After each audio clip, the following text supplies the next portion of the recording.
Conference में स्वागत है। आज का जो प्रेस कॉन्फ्रेंस रखा गया था उसके 4 मकसद हैं और उसमें पहला मकसद ये है कि जो 4 जगह बाई इलेक्शन के लिए ऐलान हुआ उसमें हम मुसलमानों से अपील कर पाए कि इस वक्त बहुत जरूरी है कि 25 के इलेक्शन की तैयारी 24 में की जाए और बेला से आरजेडी को नो कहा जाए। Say no to RJD and say no to Jan Suraaj private limited company, दोनों को नो कहना बहुत जरूरी है। पहले को नो इसलिए क्योंकि आरजेडी ने एमवाई समीकरण का बहुत भद्दा मजाक उड़ाया है। हम लोग लगातार संपर्क में थे, हम लोग उनसे अपील कर रहे थे। अगर हमने आज बाई इलेक्शन में आरजेडी को नो नहीं कहा और राजकुमार साहब के बेटे को जिता दिया तो 25 में मुसलमान उनसे निगोशिएट नहीं कर पाएंगे। Point number 1। Point number 2, say no to Jan Suraaj private limited company, क्योंकि मैं उसको पार्टी ही नहीं मानता। पार्टी वो होती है जिसका बूथ से सदस्य शुरू होता है, फिर ब्लॉक से शुरू होता है, फिर वो जिले का सदस्य होता है, फिर राज्य की कमेटी होती है, फिर महिलाओं की कमेटी होती है, उसकी एक स्ट्रक्चर होता है। लेकिन यहाँ जनसुराज प्रोफेशनल कंपनीज बैकएंड से सब कुछ तय करती हैं। मैं जनसुराज का अभियान का सदस्य रहा हूं और उस सदस्यता के रूप में मैंने सब कुछ देखा है कि जब जनसुराज अभियान पार्टी का रूप लेता है तो एक बहुत भयंकर चीट होती है, and that cheat is the point 3 of press conference. वो ये है कि बैन के धोखे के आधार पे कर रहे हैं कि एमवाई समीकरण कहता है कि मुस्लिम यादव समीकरण इंटैक्ट है बिहार में, जो लालू जी के जमाने में बना था। लेकिन वही इंटैक्ट समीकरण में आप देखो झारखंड की 8 सीटें आज ऐलान हुई हैं और 8 में एक भी मुसलमान नहीं।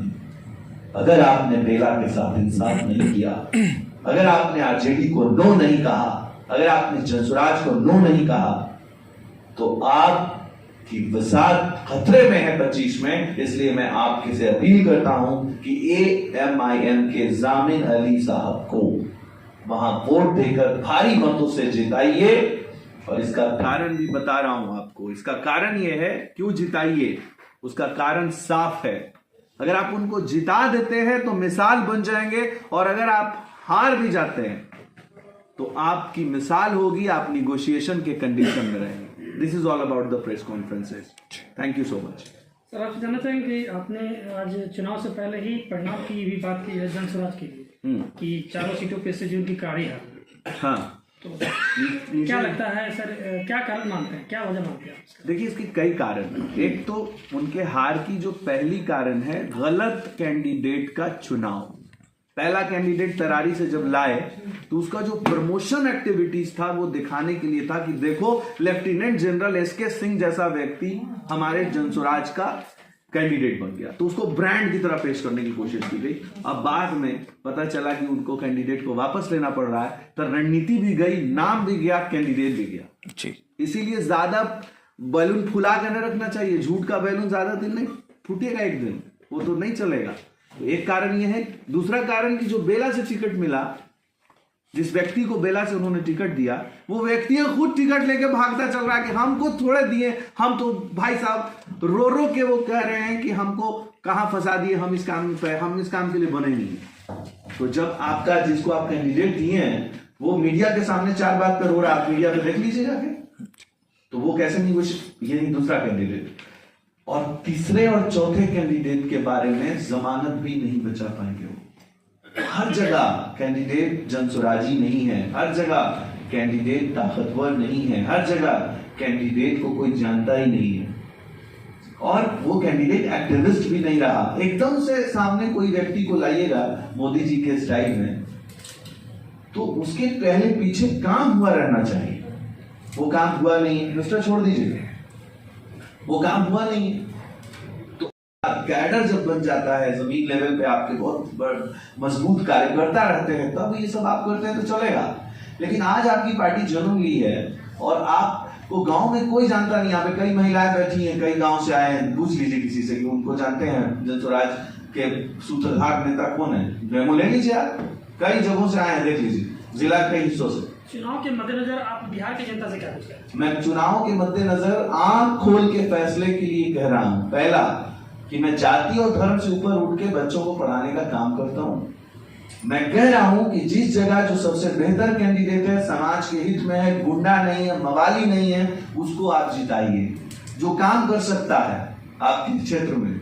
और मैं अपने सर्वे के हिसाब से एक सीट की अपील कर रहा हूं। क्यों मैं तीनों की नहीं कर रहा हूं? क्योंकि मैंने तीनों का कैंडिडेट का सर्वे नहीं कराया है, क्योंकि मैं एक ही मदद से आपसे अपील कर रहा हूं। लेकिन 3 कैंडिडेट जो इन्होंने दिए हैं उस पर 6000 लोगों से हमने एक सर्वे कराया है संकल्प प्रोग्राम के तहत, उसमें ये तीनों जगह आ रहा है। व्यक्तिगत तौर पर आपसे जानना चाहेंगे कि क्या शराबबंदी जो है वो हटना चाहिए? शराबबंदी कभी भी हमारे बिहार के लिए अच्छा है कि बंदी है? हमारे यहाँ बड़ी समस्याएं थी, हमारे यहाँ बेरोजगारी है, हमारे यहाँ गुर्बत है, हमारे यहाँ जो लोग हैं वो, आपको मैं शादियों की हालत बताता हूँ कि दरवाजा लग रहा है तो लग ही रहा है, वो 4 बज गया नाचते नाचते। आज उन सबों से हम लोगों को राहत है। हम लोगों के यहाँ जो लोग शराब पी रहे हैं वो कम से कम डर से नाटक करने के लिए रोड पे नहीं आ रहे हैं, महिलाएं सुरक्षित हैं, वो अपने घर में खुश हैं। तो हम लोग नहीं चाहते कि शराब ऑन हो, शराब चालू। लगता है कि शराबबंदी पूर्ण रूप से यहाँ बिहार में लागू है। That is the subject of law and order. आपको पहले समझना होगा इस दोनों एक्ट को। कुछ जिम्मेदारी समाज की है और कुछ जिम्मेदारी कानून की है। जब कोई इंप्लीमेंट होता है तो एग्जीक्यूशन समाज का भी हक है। जरूरी है कि आप इस बात को समझें। कानून बन गया तो कम से कम आप इतना तो डर रहा है ना कि आप दारू पी करके कोई आपसे झगड़ा रोड पे नहीं करेगा। क्यों? क्योंकि आप उसको 1 ही मिनट में अंदर करवा दीजिएगा। इस डर से वो रोड पे तो नहीं आ रहा है, वो पी भी रहा है तो छुप छुपा के पी रहा है। इसलिए आपको ये बात समझनी होगी कि कुछ काम आपका है, कुछ काम सरकार का है। दारू पूरी तरह से बंदी नहीं है तो सिर्फ वही लोग खोज पा रहे हैं जिनको दारू से बुरा लगाव है। आमतौर से किसी शॉप पे दारू तो मिल रही है तो सिर्फ वही लोग उसके शिकार बन रहे हैं।